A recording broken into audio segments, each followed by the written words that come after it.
నితీష్ కుమార్ రాష్ట్ర రాజకీయాల్లోనే కాదు కేంద్ర రాజకీయాల్లోనూ ప్రత్యేక ముద్ర వేసుకున్నారు. అందుకే అలెగ్జాండర్ ఆఫ్ పాలిటిక్స్ అనే పేరును సాధించారు. అయితే రాజకీయాల్లోకి వచ్చిన తొలినాళ్లలో ఓటమి పాలయ్యారు. కానీ ఎక్కడా వెనుకడు వేయకుండా ఆత్మవిశ్వాసంతో ముందుకు వెళ్లారు. ప్రస్తుతం 10వసారి ముఖ్యమంత్రిగా బాధ్యతలు స్వీకరించారు.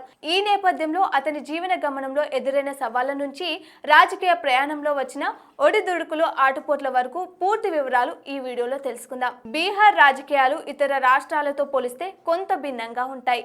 ఇక్కడి పేదరికం, నిరక్షరాస్యత, నిరుద్యోగం, సామాజిక సమీకరణాలు, జీవనోపాధి, అభివృద్ధి, సంక్షేమం ఇలా అనేక అంశాలు తీవ్ర ప్రభావం చూపుతాయి. ఇలాంటి అనేక సవాళ్లను ఎదుర్కొని 10వసారి ముఖ్యమంత్రిగా ప్రమాణ స్వీకారం చేశారు నితీష్ కుమార్. కేవలం తన చరిష్మాను ఒక నియోజకవర్గానికో రాష్ట్రానికో పరిమితం చేయలేదు. దేశంలో తిరుగులేని నేతగా ఎదిగారు. దీంతో జాతీయ రాజకీయాల్లో గేమ్ చేంజర్ గా నిలిచారు. ఒకసారి నితీష్ రాజకీయ ప్రయాణాన్ని పరిశీలిస్తే పేద కుటుంబంలో పుట్టినప్పటికీ సమాజం పట్ల చురుగ్గా వ్యవహరించేవారు. నితీష్ కుమార్ 1951 మార్చిలో బక్తియార్పూర్లో జన్మించారు. నితీష్ తండ్రి లామ్ లఖన్ సింగ్, తల్లి పరమేశ్వరి దేవి. వీరికి 4 సంతానం. నితీష్ చిన్నవాడు కావడంతో ఇంట్లో అందరూ మున్నా అని ముద్దుగా పిలుచుకునేవారు. 10వ తరగతిలో మంచి మార్కులు రావడంతో కాలేజ్లో ఉన్నత విద్యను అభ్యసించాలని సంకల్పించారు. దీంతో ఇంటర్ పూర్తి చేసి ఎలక్ట్రికల్ విభాగంలో ఇంజనీరింగ్ చేసేందుకు సిద్ధమయ్యారు. 1972లో కాంగ్రెస్ కి వ్యతిరేకంగా ఉద్యమం చేపట్టారు. కాలేజ్ స్టూడెంట్స్ యూనియన్ లీడర్ గా ఎన్నికయ్యారు. అప్పటికే యునైటెడ్ స్టూడెంట్స్ ఫ్రంట్ ను స్థాపించి ఒక శక్తిగా మారారు. 1973లో నలంద కాలేజ్ లో ఉండే మంజు కుమారి సిన్హాను వివాహం చేసుకున్నారు. చదువు పూర్తయిన తర్వాత ఎలక్ట్రానిక్ ఇంజనీరింగ్ విభాగంలో ట్రైనీ ఇంజనీరింగ్ గా ఉద్యోగంలో చేరారు. కొన్నాళ్ల తర్వాత ఉద్యోగాన్ని వదిలేసి జయప్రకాష్ నారాయణ్ ఉద్యమంలో చేరారు.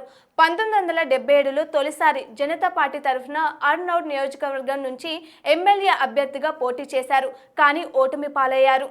ఆ తర్వాత 1980లో అదే నియోజకవర్గం నుంచి పోటీ చేసిన విజయం వరించలేదు. దీంతో మూడోసారి 1985లో పోటీలో దిగారు. ఈసారి ఓడిపోతే ఇక రాజకీయాల నుంచి తప్పుకోవాలని నిర్ణయించుకొని ఎమ్మెల్యే అభ్యర్థిగా బరిలో నిలిచారు.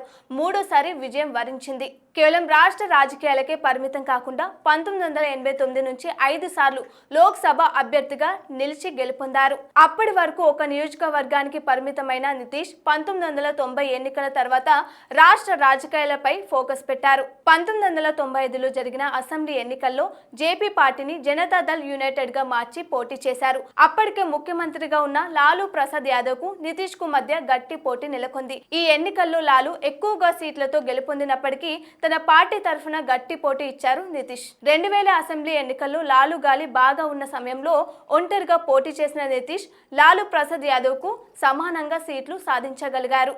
వాజ్పేయి, అద్వానీ, జార్జ్ ఫెర్నాండెజ్, రామ్ విలాస్ పాస్వాన్, శరద్ యాదవ్, శత్రుఘ్న సిన్హా వంటి హేమీలు ఈ ఎన్నికల బరిలో నిలిచారు. అయినప్పటికీ నితీష్ తన మార్క్ ను క్రియేట్ చేయగలిగారు. ఇక 2005 అక్టోబర్లో జరిగిన ఎన్నికల్లో నితీష్ కుమార్ పార్టీ జేడీయూ 88 సీట్లు సాధించింది. ఆ తర్వాత 2010లో 115 సీట్లు గెలుచుకుంది. ఆ తర్వాత 2015 అసెంబ్లీ ఎన్నికల్లో 71 సీట్లకే పరిమితమైంది. ఇక 2027 జరిగిన అసెంబ్లీ ఎన్నికల్లో కేవలం 43 సీట్లు మాత్రమే గెలుచుకొని అందరినీ నిరాశకు గురి చేసింది. స్థానిక పార్టీలతో తనకు వచ్చిన సీట్లను మద్దతుగా ప్రకటించి సీఎంగా కొనసాగారు నితీష్. ఆ తర్వాత తలెత్తిన కొన్ని విభేదాల కారణంగా లోకల్ పార్టీతో దూరం జరిగి ఎన్డీఏ పార్టీతో పొత్తు పెట్టుకొని సీఎం అయ్యారు. 2025లో జరిగిన అసెంబ్లీ ఎన్నికల్లో 85 సీట్లు సాధించి మరోసారి తన చరిష్మాను నిరూపించుకున్నారు.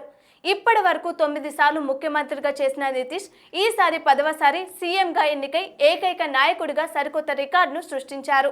ఇప్పటి వరకు అత్యధిక సార్లు సీఎంగా ప్రమాణ స్వీకారం చేసిన వారి వివరాలు ఇప్పుడు చూద్దాం. తమిళనాడు ముఖ్యమంత్రిగా జయలలిత, హిమాచల్ ప్రదేశ్ ముఖ్యమంత్రిగా వీరభద్ర సింగ్ 6 సార్లు సీఎంగా కొనసాగారు. ఇక 5 సార్లు సీఎంగా బాధ్యతలు చేపట్టిన వారిలో సిక్కిం నుంచి పవన్ కుమార్ చామ్లింగ్, ఒడిశా నుంచి నవీన్ పట్నాయక్, వెస్ట్ బెంగాల్ నుంచి జ్యోతి బసు ఉన్నారు. ఇలా అనేక రాజకీయ వ్యూహాలు రచించి దేశంలోనే అత్యధిక సార్లు సీఎంగా ఎన్నికైన నాయకుడిగా నితీష్ కుమార్ నిలిచారు.